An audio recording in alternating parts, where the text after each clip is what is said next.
처음에 담난 스님 얘기할 때는 관무량수경과 관경과 관무량수경을 줄이면 관경이거든요. 그 다음에 무량수경. 무량수경이 보인다는 거. 무량수경이 보인다는 거. 그게 관경 중심으로 갔다가 두 번째 도작 스님 때는 관경 중심으로 갔다가 세 번째 선도 스님이 오면 관경과 아미타경으로 온다.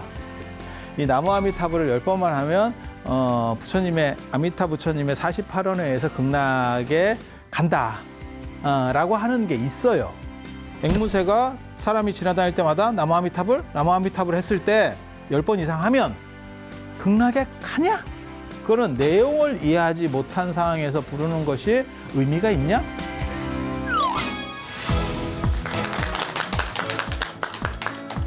자, 안녕하세요. 인류의 문명 사상 가장 진귀하고 재미있고 흥미로운 이야기가 있는 부다로드에 오신 것을 환영합니다.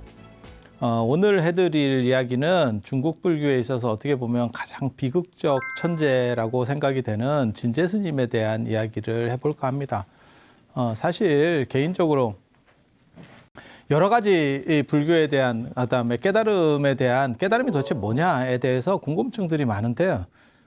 초기 불교 경전에 보면 그러니까 아함이나 이런 데 보면 깨달음을 얻고도 자살하려고 하는 아라한들이 자살하려고 하는 이야기가 나와요. 그래서 과연 깨달음이라는 게 뭔가에 대해 생각을 또 해보게 되는 그런 부분도 있습니다. 그리고 제가 전에 어떤 거를 말씀을 드렸었냐면 아마 옛날에 얘기해서 기억은 안 나실 건데 주리반특이라고 하는 사람의 얘기도 했었거든요. 깨닫기 전에 반개송을 외우고 있었는데 깨닫고 나서도 꼴랑 죽을 때까지 반개송밖에 못 외운다. 그건 이제 깨달음이라고 하는 게 기억력 증진에는 별 효과가 없는갑다라는 생각을 하게 하는 대목이고, 그 다음에 아라한이 자살하려고 한다라는 거는 아라한이라고 해서 반드시 행복하지는 않은 거 아닌가? 라는 생각을 이렇게 생각해 볼 수 있는, 그러니까 그러냐 아니냐를 100% 알 수는 없어요. 제가 아라한이 아니기 때문에. 하지만 이렇게 추측해 보면 아라한이 자살하려고 한다는 게 말이 맞나? 라고 하는 게 있고, 그 다음에 중국 불교로 넘어오면, 그러니까 이거는 지금 화두를 드리는 거예요. 답이 있는 문제는 아니에요. 물론 저는 나름대로 뭔가 추정들은 해가는데 그게 꼭 맞는 게 아니거든요. 왜냐하면 이게 안 돼 본 사람은 말하기가 굉장히 어렵습니다. 그런데 우리가 생각하는 단순 아라한은 아니야. 단순 아라한은 아니야. 그게 대승불교가 나오게 되는 이유 중에 하나인 거거든요. 그래서 아라한이 진짜 완전히 행복한 사람이면 왜 자살하려고 하겠어요? 비관 자살이에요, 그것도. 여러 군데서 나옵니다, 그런 게. 그래서 과연 행복의 기준이라는 게 뭔가, 그리고 깨달음을 얻었을 때 어느 정도 범위까지 행복한 건가에 대한 생각들을 하게 될 수 있는 거예요. 그런데 이 위진남북조 시대 중국 불교와 관련돼서도 이 화두적인 그런 부분들이 있습니다. 그게 전에 제가 말씀드렸던 구마라즙. 구마라즙이 결국 대처승이 됐잖아요. 그 굉장히 재밌는 건데 사람들이 아무도 눈치를 못 채더라고요. 근데 그걸 제가 말하기가 좀 그래서 말씀을 안 드리는 거예요. 뭔 얘기를 하고 싶은 거냐면 애가 생기잖아. 그게 뭘 얘기하는지 아세요? 그러니까 욕망이 끊어졌느냐? 지금 그 얘기를 하고 싶은 거예요. 그러니까 앞에서 방금 제가 말씀드린 두 가지, 그러니까 주리반특이 기억력이 늘지 않아요. 아라한과를 얻었는데도 기억력이 늘지 않아요. 그 다음에 아라한 중에서 자살하려는 사람들이 있어요. 라고 하는 것은 초기 불교랑 관련된 행복의 문제. 아라한은 도대체 뭐냐라는 걸 얘기하는 거고, 그런 아라한의 문제의식 속에서 아라한이 완전한 것 같지 않은데? 라고 하면서 대두되는 게 대승불교거든요. 그래서 중국 불교에서 대승불교 얘기는 어차피 중국에서 많이 나오니까, 그래서 중국 불교를 보면 과연 구마라즙이라고 하는 게 어떻게 보면 그렇게 머리가 좋고 대단한 사람인데 욕망이 안 끊어진 거잖아. 아니, 그 생각을 할 수 있는 거예요. 그러니까 대승불교, 그러니까 아라한주의라고 하는 소승불교를 비판하고 대승불교가 생겼는데, 대승불교에서 어느 정도 이상 올라간 사람, 구마라즙이 깨달음을 얻었는지 안 얻었는지는 모르겠지만 그 양반이 파괴하기 전까지의 보인 그 위치나 이런 걸로 봤을 때는 대단한 거거든요, 진짜. 그러니까 파괴하고도 마누라가 있고 첩이 10명이나 되는데도 그 정도 위상을 차지할 수 있게 되는 거잖아요. 그건 굉장히 놀라운 거거든요. 그건 누구도 불교적으로 봤을 때 쉽게 인정해 줄 수 없는 그 마이너스 요소라니까. 그래서 실제로 그 양반이 제가 전에 그런 말씀 드렸잖아요. 언제나 경전 주석하고 그다음에 이렇게 번역하고 그다음에 법문할 때 나를 보지 말고 내가 설하는 부처님의 가르침을 봐라. 라고 얘기했다고. 그래서 그런 이제 나중에 혀사리 얘기까지 나오는 게 어떤 그런 방어 기제의 어떤 흐름들 속에 있는 거거든요.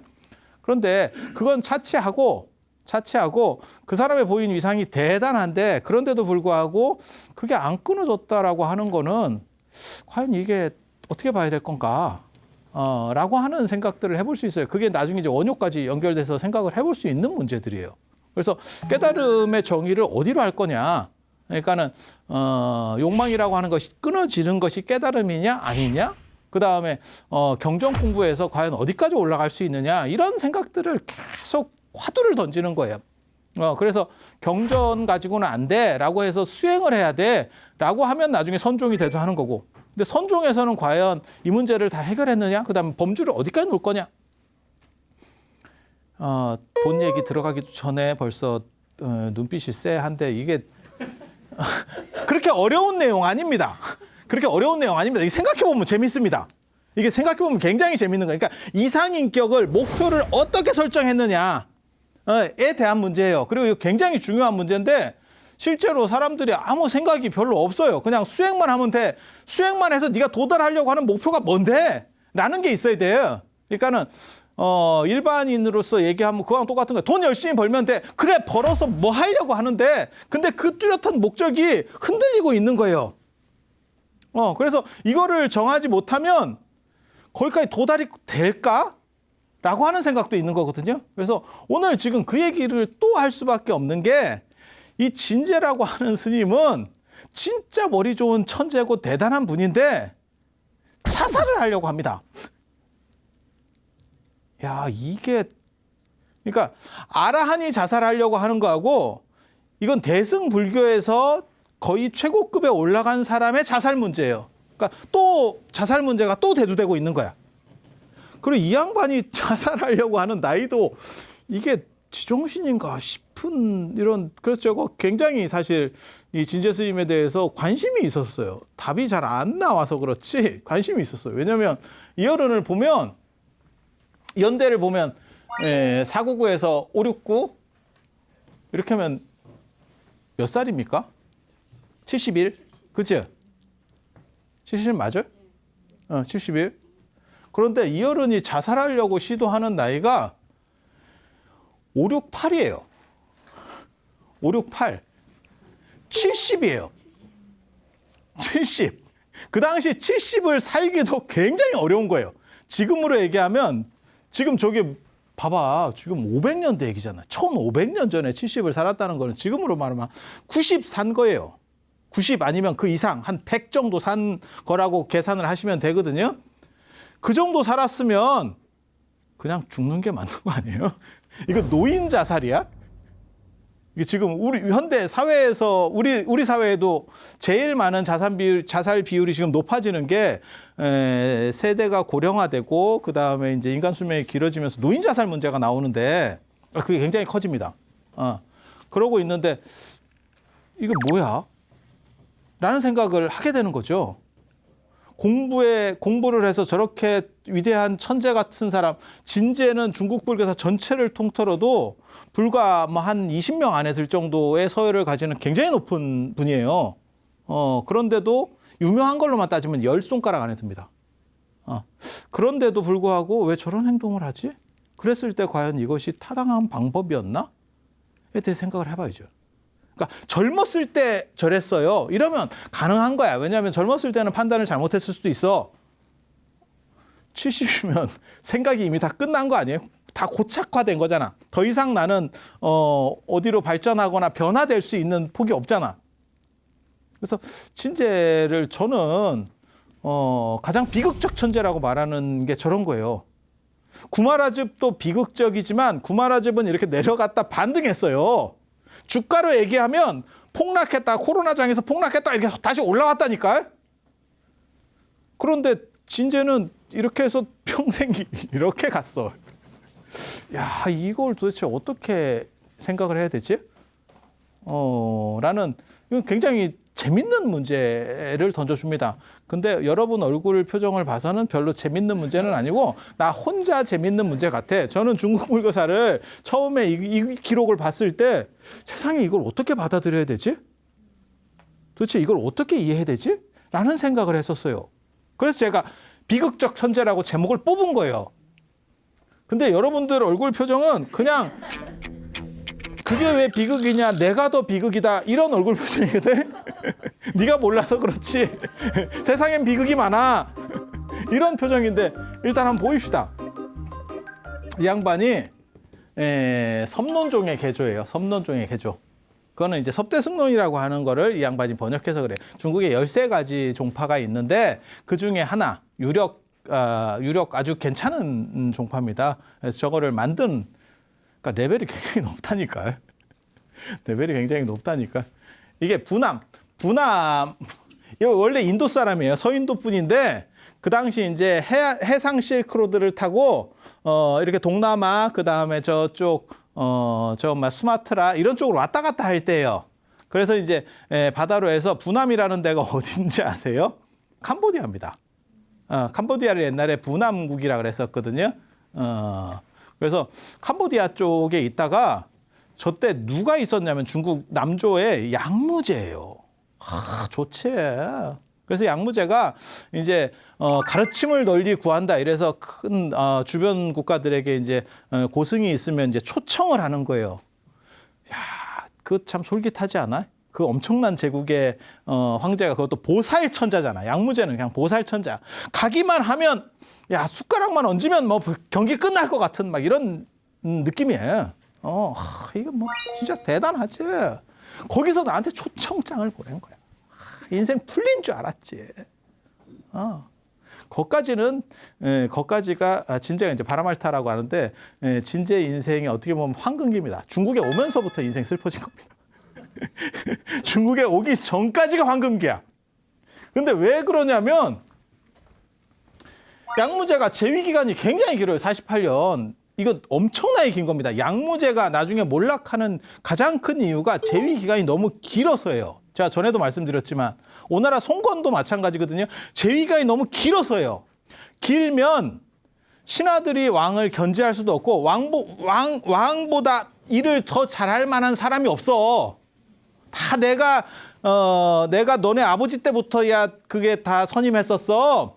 그다음에 일 자체도 황제가 더 잘 알아. 그래서 견제를 못 합니다. 그리고 이 어른들은 이제 연세가 너무 많이 되면 아무래도 판단력이 떨어지고 과거 영화에 취해서 살아. 옛날이요. 이렇게 하면 살아. 여러분들도 연세가 드시니까 옛날이요가 떠오르지 않던가요? 옛날이요가 많이 떠오를수록 오래된 겁니다. 그러다 보면 판단을 잘못하고 그게 결국 왕조가 무너지게 되는 이유거든요. 그러니까 너무 오래 하면 안 돼. 너무 오래 하면 안 돼. 근데 48년이나 했으니까 대단한 거죠. 그래서 그 당시가 이 남방 6조 시대의 황금기입니다. 황금기를 구가할 때 초청장을 받았지. 야, 나도 받았어. 야, 진짜 대단한 거야. 그게 그렇게 해서 광동성 저 홍콩 쪽으로 546년에 도착을 했다는 거예요. 그래서 548년에 좀 일찍 만났어요. 이게 가장 아마 진제 스님 일생에 있어서 회고해 봤을 때 가장 좋았던 때일 거야. 양무제 만났을 때. 근데 저게 548년이 너무 비극적인 했지. 만났는데 그해 10월에 후경에 전에 제가 설명드렸습니다. 이 반란이 터지면서 양무제가 죽습니다. 결국. 스토리가 그렇게 갑니다. 그러니까 초청을 해서 힘들게 왔는데 초청한 나라가 망했고 초청자가 죽었어. 누가 신경을 쓰겠어? 이 사람한테? 누가 신경을 쓰겠어? 말도 잘 안 될 거고. 외국인이잖아, 지금. 중국 문화도 잘 모르고. 그 다음에 음식 안 맞지. 풍토 안 맞지. 아마 미치지. 근데 이분이 진짜 천재긴 천재예요. 그런 열악한 환경 속에서도 결국은 548년 10월 만나는 광동성에 도착해서 만나는 그 해에 양무제가 골로 갔어요. 그리고 그 다음에 양무제가 돌아가신다고. 끝났습니다. 그런 힘든 상황 속에서도 이 양반이 경전 같은 경우를 이제 번역을 해요. 근데 이 양반은 거의 보따리 장사급으로 번역합니다. 나 진짜 대단하다. 그러니까 현장 스님이나 4대 번역가를 얘기할 때, 4대를 얘기할 때 두 사람은 제가 반드시 쓴다 그랬잖아요. 현장 스님이 완이고 최고고 그 다음에 구마라집이에요. 그리고 세 번째로 들은 사람이 진제 아니면 불공. 4명을 넣으면 이게 다 들어가고요. 보통 이제 3명을 꼽으면 이게 왔다 갔다 합니다. 이게 이제 맛보기로 들어갑니다. 이해되시죠? 4명을 쓰는 거는 인도 룰이고 3명을 쓰는 거는 동아시아 룰이에요. 보통 이제 동아시아 같은 경우는 사자를 싫어해서 죽을 사자하고 발음 똑같다 그래 싫어해가지고 이제 셋을 쓰고 뭐 이렇게 하기 때문에 좀 오락가락 하는데 그만큼 저 진제라는 사람이 대단한데 저는 사실은 현장이나 구마라집보다 진제의 번역이 훨씬 더 대단하다고 생각해요. 왜? 현장이나 구마라집은요 잘 차려진 상에서 했어요. 그러니까는 번역하는 내 많은 사람들을 옆에 두고, 그러니까 구마라집 같은 경우도 소요원에서 이렇게 아예 번역장이 있는 거예요. 시스템이 다 갖춰져 있고 사람들도 쫙 갖춰져 있는 상황에서 내가 그냥 읽으면서 줄줄줄 말만 해주면 돼. 그럼 옆에서 적어가지고 쫙 나오는 거야 책으로. 이해가 되죠? 이 양반은 짐 싸갖고 이동하면서 이렇게 다니면서 무슨 그러니까 교수로 얘기하면 현장 스님이나 구마라집 같은 분은 어디 총장급이야. 그렇게 하는 거고 저 진제 스님은 보따리 장사. 매 학기마다 짐을 싸서 옮겨야 돼요. 이러면서 그 상황에서 번역을 하는 거예요.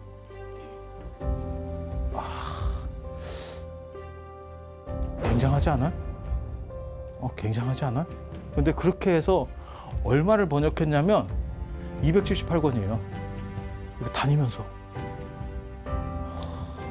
딱 한마디가 떠오르는데 그 표현을 써야 될지 모르겠는데 독한 분. 그냥 순화시킨 거예요. 맨 마지막 야 저건 진짜 의지의 인도인이네. 의지의 한국인이 아니고 의지의 인도인. 어떻게 저게 가능하지? 싶을 정도의 행동을 하는 거예요. 그래서 야 보통 사람 아니다 라고 생각을 할 수가 있는 거고 거기서 이제 섭대승론이라고 하는 이 3권짜리를 번역해요. 이 양반이 유식학파, 유가학파입니다. 인도에 대승불교에 2가지가 있다고 예전에 말씀을 드렸어요. 그게 중관과 유식이거든요. 중관과 유식. 중관은 용수, 제바. 그 다음에 유식이라고 하는 거는 무착, 세친. 이파의 전적들을 번역을 하는 겁니다. 이파의 전적을 번역한 2분이 있었어요. 한 분이 이 진제고 한 분이 현장이에요. 이 2분 다 이쪽 파입니다. 그러니까 현장하고 진제는 이쪽 파입니다. 아마 진제가 없었으면 현장이 없었을 겁니다. 현장이 인도로 가려고 하는 이유가 뭐냐면 저 유식학을 배우기 위해서 인도로 가는 거예요. 그러니까 유가사주론을 배우겠다라고 이렇게 딱 적시를 하고 있거든요. 유가사주론 100권 그런 책이 있어요.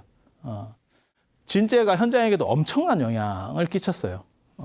그래서 이 섭대승론이라고 하는 책을 이게 무착이 쓴 책이에요. 이걸 번역하고 그 다음에 섭대승론 석이라고 이게 형이 무착이잖아요. 이게 동생이 해석을 한 거예요. 주석을 단 거예요. 주석을. 그게 이제 세친이. 중변분별론, 그 다음에 뭐 불성론, 이거 권수입니다. 3권, 2권, 15권, 4권. 중변분별론도 무착 거고, 그 다음에 이것도 세친 거고, 불성론은 세친 거고, 그 다음에 아비달마 구사성론이라고 하는 22권짜리, 이거 굉장히 중요해요. 이건 비담종이라고 하는 게 나중에 만들어지는 이유 중에 하나기도 하고, 이 구사론이라고 하는 책 굉장히 중요합니다. 이 구사론의 구사성론이 그냥 구사론이에요. 그 유명한 구사론인데, 저게 이제 세친이라고 하는 분이 대비바사론 200권을 이렇게 요약해서 저 구사론을 찬술하는 거거든요. 200권짜리 책을 한 20권짜리로 만들어요. 그렇게 해서 이게 딱 저술하는 거거든요. 이 양반이 한번 번역했고 나중에 현장이 또 번역해요. 아비달마 구사론, 성론하고 론하고 요 차이만 있어요. 제목에.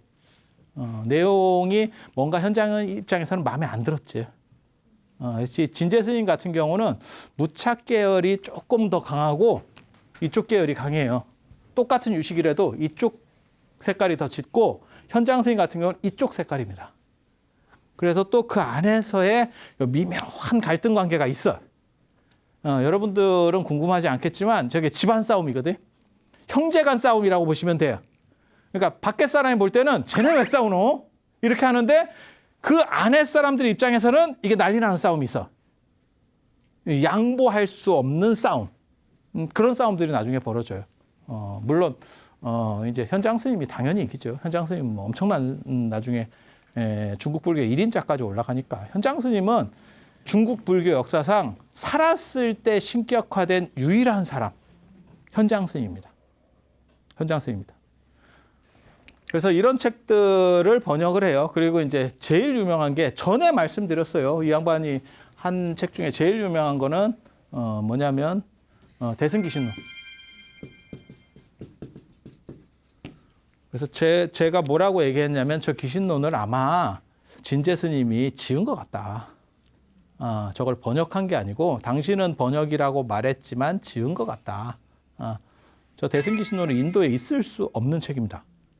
내용 구조로 봤을 때 인도적 사고로는 작동할 수 없는 그런 내용이 존재하는 책이에요. 그래서 저거는 중국 사고 방식에 능통하고 그다음에 인도 문화도 알 수 있는 사람 그리고 굉장한 지력을 가진 사람 이어야 되는 거고 여기에서의 핵심이 뭐냐면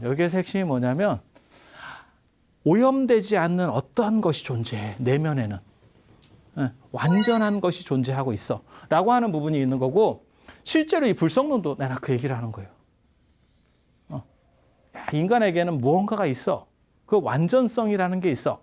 완전성이라는 게 있어. 그런 얘기들을 하는 거거든요. 그게 진재 스님의 인생과 아주 잘 맞아 들어가요. 그러니까 완전성이 나에게 있다라고 하는 것은 뭐냐면 내가 이 세상이 나를 안 알아줘도 나는 완전한 존재야. 너네가 안 알아줘도 돼. 너네가 다 나를 알아줄 필요가 없어. 나는 그래도 끄떡 없어. 이거는 시대의 인정을 받지 못한 천재가 쓸 수 있는 가장 대표적 방언 기제예요. 그리고 저 문제는 나중에 선불교라든지 이런 데서 엄청난 이제 논리의 초점으로 논쟁의 초점으로 부각됩니다. 그거는 대승기신론이 끼친 영향이 굉장히 커요. 그리고 중국인들도 원래 그런 사고를 해요. 그게 성선설이 되는 거고 성설이 되는 거. 약간 복잡할 수 있는데 그냥 가봅시다. 아무튼 자기 뜻대로 안 되니까 보따리 싸서 계속 번역하러 댕기고 그리고 저 양반을 싫어해요 또 심지어. 그리고 저 양반은 번역할 때도 그냥 강의 같은 거를 막 하면서 막 번역하고 그다음에 번역하는 용례도 고답적으로 쓰는 게 아니고 이렇게 체계적으로 쓰는 게 아니고 그냥 잘 먹힐 것 같은 일상적인 부분들을 반영해서 합니다. 그러니까 현실화된 거죠. 그렇게 될 수밖에 없는 거는 저 양반의 번역 조건이 상대적으로 안 좋아서 먹힐 수 있는 번역을 해야 되는 상황인 거예요. 현장 스님 번역이 사실은 가장 직역이고 법칙에 맞는 번역을 했음에도 불구하고 현장 스님 번역이 잘 안 먹히는 거는 저 양반은 갖춰진 틀 안에서 해서 그래요. 그러니까 쉽게 말해서 대학에서 교수가 번역하는 거하고 스님이 번역하는 거하고 다릅니다. 똑같은 번역이라도 이해가 됩니까? 하나는 학문적인 걸 초점에 맞출 거냐, 하나는 내가 이 번역을 통해서 신도들에게 감화를 주고 신도들이 알아듣게 할 거냐에 대한 얘기예요. 진재는 계속해서 옮겨다니면서 사람들에게 이렇게 동의를 구해야 되기 때문에 현실에서 먹히는 번역을 하는 거예요. 저도 마찬가지예요. 제가 늘상 얘기할 때 교수들이 수업을 되게 못합니다. 그렇게 못하게 되는 이유는 뭐냐면 학생을 점수로다가 관리할 수 있으니까. 점수를 받기 위해서 재미가 없어도 학생은 들어야 되니까.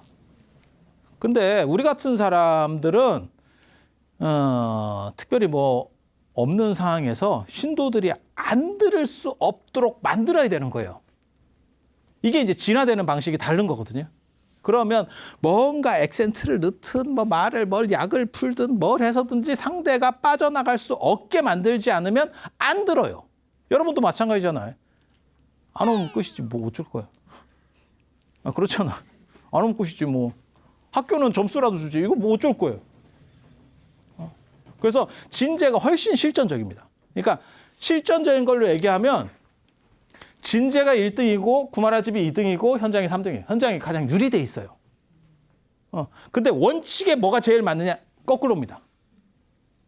이해가 되시죠? 그렇게 가는 거예요. 그렇게 해서 보따리 장사를 하고 또 이렇게 좀 세력이 불어나면 제자들도 늘고 이렇게 좀 어떻게 좀 잘해가지고 이렇게 불어나면 또 옆에 사람이 시기를 해요. 그래서 그런 쪽에 그러니까 좀 바깥쪽으로 돌 수밖에 없는 상황이었고 그런 것 때문에 짜증이 나가지고 이 양반이 근데 진짜 대단한 사람이야. 나 돌아갈래. 이건 뭐 박하사탕도 아니고 나 돌아갈래 이랬다는 거예요. 그래서 배 타고 아니 그 젊었을 때 가야지. 64살인데 그 정도면 그냥 살지. 아니 지금도 저 실크로드 해상 실크로드 저희가 만만한 길이 아니에요. 그걸 64살이면 저 당시에는 상노인이거든요. 상노인. 근데 뭘 돌아간다고.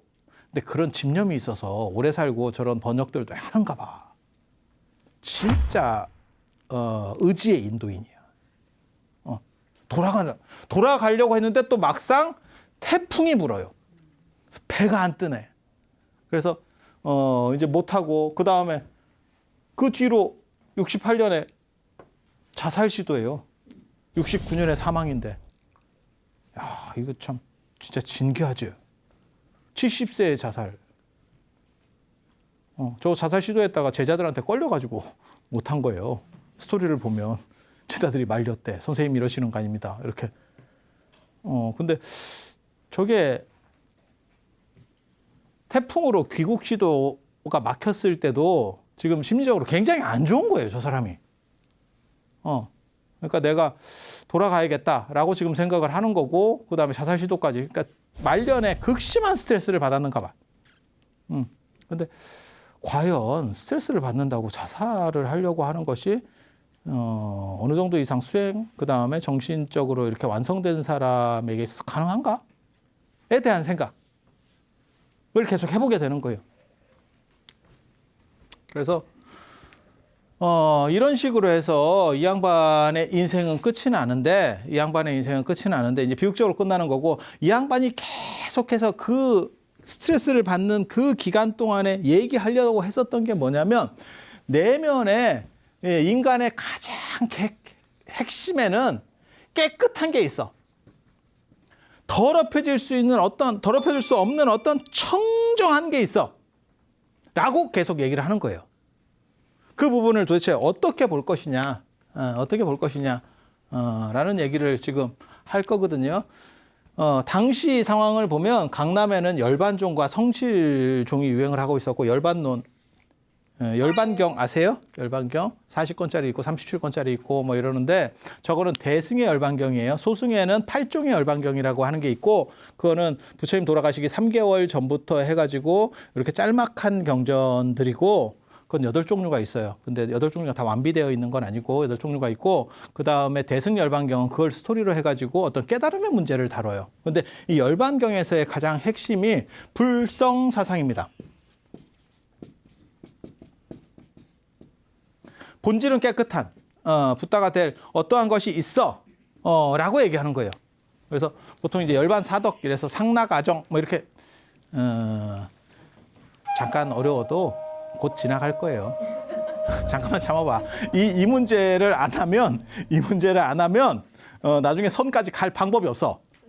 이게 중국 철학에서 가장 중요한 문제, 중국 불교에서 가장 중요한 문제, 중국 철학에서 가장 중요한 문제는 제가 과거에 말씀드렸던 인성론 문제고 거기서 성선이라고 하는 개념이고 그 성선의 불교적 버전이라고 보시는 게 불성이라고 보시면 돼. 불성이라고 보시면 돼. 그리고 그 불성의 어떠한 학문적 기반을 만드는 책이 이 열반경이라고 하는 책이에요. 열반경이라고 하는 책. 그리고 인도에서도 이 불성론이 진짜로 존재했는지 잘 모르겠어요. 이게 구경일승 보성론이라고 하는 것은 있는데 견해라고 하는 견해라고 하는 스님이 쓴 구경일승 보성론은 있는데 저 불성론은 비슷한 책이에요. 근데 여기서는 또 새친책이라고 해. 그래서 중국식으로 약간 개작된 게 아닌가, 진제가 약간 바꾼 거 아닌가라는 정도 추론을 해보고 있습니다. 그런데 둘 다 무슨 책이냐면 내면에 확실한 깨끗한 게 있어 라고 말하는 거예요. 지금 확실한 깨끗한 거.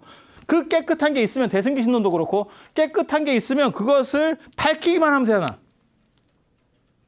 그러니까 없으면 이걸 내가 갖고 와서 심어야 되는데 원래부터 나한테 있었어. 단지 가려져 있었어. 그럼 그걸 내가 싹 이렇게 제거만 하면 되잖아. 그게 도노설. 전에 얘기했었던 도생이 도노성불설을 주장할 때 저 열반경 완질이 들어오기 전에 일부분 앞부분까지 6권인가 들어왔었잖아요. 그게 저 누구야? 법현 스님이 번역해서 그걸 보고 이제 아이디어를 얻어서 그 도노설을 얘기했다라고 나오는데 그래서 불성과 도노라고 하는 게 한꺼번에 가는 겁니다. 이게 불성 도노가. 그래서 도노 불성 불성 도노 이렇게 생각하시면 돼요. 내면에 확실한 깨끗한 게 있는 거야. 그것은 오염되지 않아. 오염되지 않아. 그렇게 생각하는 거예요. 그리고 저거를 철학적으로 얘기하는 게 유식학입니다. 유식학. 그냥 단순히 있어가 아니고 그게 어떤 식으로 존재하고 있어라고 얘기를 해주는 거예요. 복잡한 얘기를 합니다. 그래서 이게 열반경인 거고 그 다음에 이제 성실론이라고 하는 책도 이 강남불교에서 유행해요. 그러니까 열반학파하고 성실학파, 열반종, 성실종 이게 뭐 양무제 같은 사람이 다 이쪽 계열이라고 보시면 돼요. 성실론. 그 다음에 화북에서는 지론종, 십지경론. 저는 지난번에 제가 화엄 뭐 이런 얘기 조금 할 때 얘기를 해드렸었어요. 다시 잠깐 말씀드리면 성실론이라고 하는 책은 16권으로 하리발마가 번역한 책이에요. 아니 하리발마가 쓴 책이에요. 하리발마가 쓴 책. 하리발마라고 하는 스님이 쓴 책인데 저게 어떤 책이냐면 소승에서 대승으로 넘어가는 중간 단계, 인간으로 얘기하면 중간 단계 화석 같은 겁니다. 굉장히 귀한 책이에요. 그러니까 소승불교는 아라한주의고 그다음에 대승은 보살주의인데 그 중간에 넘어가는, 그래서 거기에 논점에 보면 10개 논점이 나오는데 그 논점 중에 하나가 뭐냐면 아라한도 퇴보하느냐? 이거 발칙한 얘기입니다. 소승불교 입장에서는 저거 굉장히 발칙한 문제예요. 이상인격, 깨달은 사람이 퇴보한다면 야 그거 뭐하러 왔냐? 그건 불완전성이다 라고 얘기하는 대목이에요. 그리고 또 한 가지 뭐냐면 인간의 마음은 깨끗하냐? 인간의 마음 속에 있는 거는 항상한 무엇이 있냐? 안 그러면 다 오염돼 있냐? 깨끗한 건 없는 거 아니야? 인간의 마음 문제를 계속 다루는 그런 상황이라고 보시면 돼요. 그리고 이게 이제 성실론이라고 보시면 되고 십지경론, 지난번에 잠깐 말씀드렸습니다. 화엄경에서 십신, 십주, 십행, 십회양, 그다음에 십지, 등각, 묘각 그렇게 해서 52위, 그중에서 십지경이라는 게 있고 그 십지경을 용수 나가르주나가 이렇게 주석을 단 책이 십지경론이에요.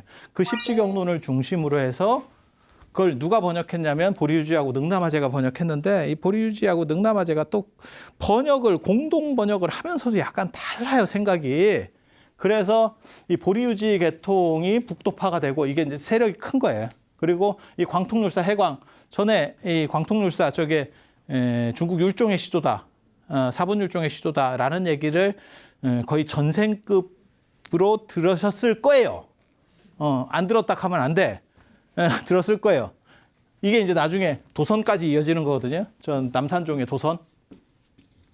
그래서 이쪽 계열이 남도파라고 하는 거예요. 근데 이 사람들이 뭘 얘기하냐면 인간의 내면 안에 이제 그 얘기를 할 거예요. 이 아래하식 얘기를 할 거예요.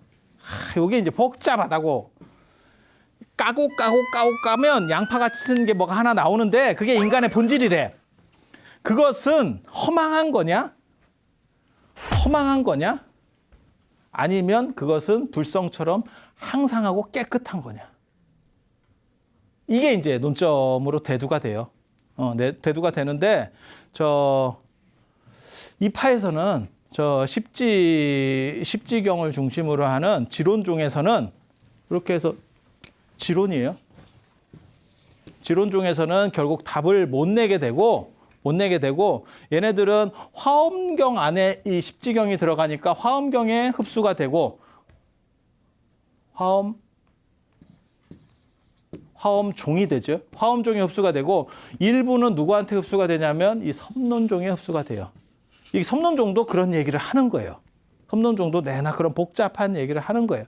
그 복잡한 얘기가 뭐냐? 드디어 나오는 5식, 6식, 7식, 8식, 9식 인간은 어떻게 생각하느냐. 이 복잡한 문제가 됩니다. 저 5식이라고 하는 게 뭐냐면 전오식이라고 하는 거거든요. 우리가 그런 얘기 하잖아요. 안이비설신의 감각기관 얘기하는 거예요.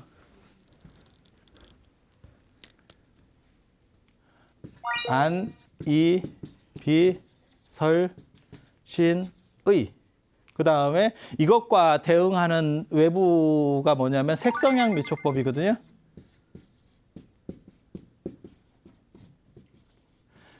오온 12처 18개 할 때 나오는 겁니다. 12처 18개에서 나오는 거예요. 저걸 12처라고 합니다. 이거는 눈, 이, 귀, 그 다음 비, 코, 혀, 몸, 뜻, 색.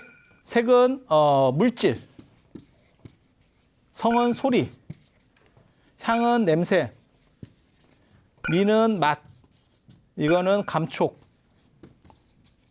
법은 이제 좀 이따 하고요. 이렇게 대응한다는 거예요. 그래서 전에 제가 말씀드릴 때 의하고 대응하는 게 뭐냐, 이 생각하고 대응하는 게 뭐냐, 감각기관과 안 연결되면서 대응할 수 있는 거, 상상, 공상, 추상, 망상 이런 것들은 혼자서 돌아가는 거다. 이거를 법이라고 합니다. 그런 거를 법이라고 그래요. 그리고 18개에 보면 안식, 이식, 비식, 설식, 신식, 의식. 여기서 의식이라는 단어가 나와. 여기서 의식이라는 단어가. 여기까지만 얘기해도 사람이 미칠 것 같은데 이거 장사 시작입니다. 이거 장사 시작입니다. 근데 절대 저는 어렵게 들어가진 않을 거예요. 여기까지 5개를 전오식이라 그래요. 육식 앞에 있다는 전오식. 그리고 이게 의식이에요. 이게 의식. 그래서 여기까지는 생각이고 여기까지가 내가 생각하는 거고 여기까지는 어떻게 보면 받아들이는 쪽인 거고 이게 바로 주화식이라 그래서 나라고 하는 생각이래. 사람에게는 나라는 판단이 있대. 나라는 판단. 그래서 나라는 판단에 대한 생각이 지금 7식이에요. 저 이제 말라식. 그리고 그 밑에 깔려 있는 게 약간의 어떻게 보면 무의식 비스무리한 무언가 계속 밑에서 이렇게 흘러가는 거 그게 이제 아래아식이래. 아래아식이래. 근데 사람들이 무슨 생각을 하냐면 사람이 나라는 생각은 있잖아요. 우리 의식은 있잖아. 그 판단 없는 의식 존재하죠. 근데 나라는 게 있으니까 내가 어떻게 판단한다. 그다음에 내가 어떻게 생각한다. 그다음에 다른 사람이 나한테 어떻게 했을 때 내가 기분이 나쁘다 좋다 이런 게 있는 거지. 그 나라고 하는 게 이거예요. 근데 되게 재밌는 게 인도 사람들이 진짜 저런 생각을 옛날에 밥 먹고 뭐하러 했을까 싶은 생각들을 해요. 사람이 기절을 하는 경우가 있대요. 기절을 하는 경우가. 기절해봤어요? 한번 해볼게요. 기절을 하는데 기절을 하면 나라는 생각이 없죠. 그렇지 않아요? 나라는 생각이 없는데 사람이 기절했다가 깨어난대. 완전히 끊어졌으면 죽어야 되는 거거든요. 근데 깨어난다라고 하는 건 뭐냐면 나라는 생각이 없어도 무언가 그 밑에서 찌리리 흐르는 게 있구나라고 생각을 하는 거예요. 그건 뭘까? 그게 팔식이래. 이해가 돼? 사람이 꿈을 꿔. 깊은 꿈에 그러니까 꿈을 이렇게 내가 진짜 막 꾸는 게 아니고 깊은 잠에 들었다고 생각을 해보세요. 그래서 어버가도 몰라. 그렇게 깊은 상태에 빠져버리면 무슨 일이 벌어지냐면 의식이 없어. 의식이 없어. 이해가 되시죠? 꿈을 꾸는 게 아니고 아예 깊은 잠이라서 의식이 없어. 그런데도 사람이 깨어난대 나중에. 야 하면 깨어난대. 그건 밑에서 뭔가 흐르고 있다는 거예요. 나라는 생각 밑에. 그 생각들을 하는 거예요. 술 먹고 개가 돼가지고 필름이 끊겼어. 그래도 안 죽잖아. 필름이 완전히 끊기면 죽어야 되거든요. 의식이 안 돌아오는 거죠. 그런데 이 사람이 안 죽잖아. 개가 됐다가 다시 인간으로 이렇게 환원하잖아. 그 돌아올 수 있는 그 코드는 뭐냐? 고개 밑에 어떤 심층 의식이 흐르고 있구나 라고 생각을 하는 게 팔식. 그리고 이거를 왜 인도 사람들은 생각하냐면, 수행자들이 왜 생각하냐면, 명상에 들었을 때, 삼매에 들면 의식을 내가 끊을 수도 있는 거예요. 내가 인위적으로 삼매에 들어가지고 통제할 수 있는 거야. 그런데도 내가 깨어난다는 거죠. 원래대로 하면 못 깨어나야 될 수도 있잖아요. 그래서 지금 그런 생각들을 하는 게 요 7식, 8식의 문제들이에요. 7식, 8식의 문제. 요거 여기서 끝 안 납니다. 여기서 끝 안 나고 구식 얘기가 나와요. 저런 8식의 어떤 흘러가는 거, 그거는 어떤 의식이라든지 이렇게 우리가 경험하는 것들을 다 저장해 놨다가 이게 올라왔다 내려갔다 뭐 이런 식의 무의식 같은 작업들을 하는 게 8식이라면, 그 8식 너머에 이게 만약에 불성이 있다면 이게 도대체 어디에 있어야 될까? 저 8식 넘을까? 저 8식 안에 있어야 될까? 이런 논점들이 붙는 거예요. 그래서 저 8식에는 깨끗한 게 있어 라고 하면 요파예요. 8식 자체는 깨끗한 거야 라고 하면 요파. 야, 그건 허망한 거야 라고 하면 이파. 이해가 됩니까? 근데 여기서는 뭐라고 하냐면, 쭉 따라와 보세요. 진망화합식. 진망화합식이 뭐냐면 깨끗한 것도 있고 더러운 것도 있어. 약간 어떻게 보면 양쪽에 숟가락 얹는 듯한 느낌이 좀 들지만, 인간의 내면에는 선도 있고 악도 있다. 지금 이런 얘기예요. 원래 인간의 내면에는 인간은 본질적으로는 선한 거야. 아니야. 이건 본질적으로는 상태가 좀 메롱이야. 그래서 좀 잘해야 돼. 저기에는 두 가지가 다 있어. 그래서 어떻게 그걸 할 거야 라는 게 중요하대. 그런데 되게 재밌는 거는, 진재는 아까도 계속 얘기했지만 이 불성, 그 다음에 여기 기신론에서 나오는 이러한 본래적인 거를 추구하는 사람이거든요. 그래서 저걸 두 가지가 섞여 있어 라고 말하면서 아주 아사모리하게 그 안에 있는 또 다른 것을 얘기해. 그 불성을 얘기해. 그걸 구식이라고 합니다. 근데 이 구식의 문제는 굉장히 재밌어요. 그리고 저게 나중에 선불교의 배경이 되기도 하고, 그러니까 열반경에서부터 시작해서 열반경 불성사상, 불성론을 중심으로 해서 저 불성사상이라고 하는 것들이 쫙 퍼지면서 그 유식으로 일체로 정립되고 나중에 선불교의 배경이 되는 건데, 그러니까 지금 화두를 통해서 뭐 주인공을 찾고 어쩌고 라는 것들을 하는 것들이 다 어떻게 보면 저 불성의 작용인데, 저기에는 무지막지한 폭탄 테러가 가해집니다. 그게 1809년에 태어나는 찰스 다윈이에요. 다윈은 인간의 내면엔 깨끗한 것이 없어 라고 말하는 거예요. 불성 같은 건 구라야. 이렇게 얘기해. 그게 이제 다윈이거든요. 그래서 저 팔식과 구식의 문제, 그리고 불성의 문제, 이런 얘기들, 그리고 그것과 관련해서 다윈이 얘기하는 진화론의 문제를 도대체 어떻게 볼 거냐. 그거 다음 시간에 제가 해드리도록 하겠습니다. 그래서 지금 이제 진제라고 하시는 분이 중국으로 넘어와서 상당히 힘든 생활을 했다. 그리고 그 힘든 생활에서 도출해내고 자기 방어 기제로서 활용했던 것들이 어떻게 보면 불성사상의 확립에 기여했다. 그리고 그것이 말하려고 하는 것은 과연 무엇인가? 그 얘기는 다음 시간에 이어서 해드리도록 하겠습니다. 자, 들어주셔서 감사합니다.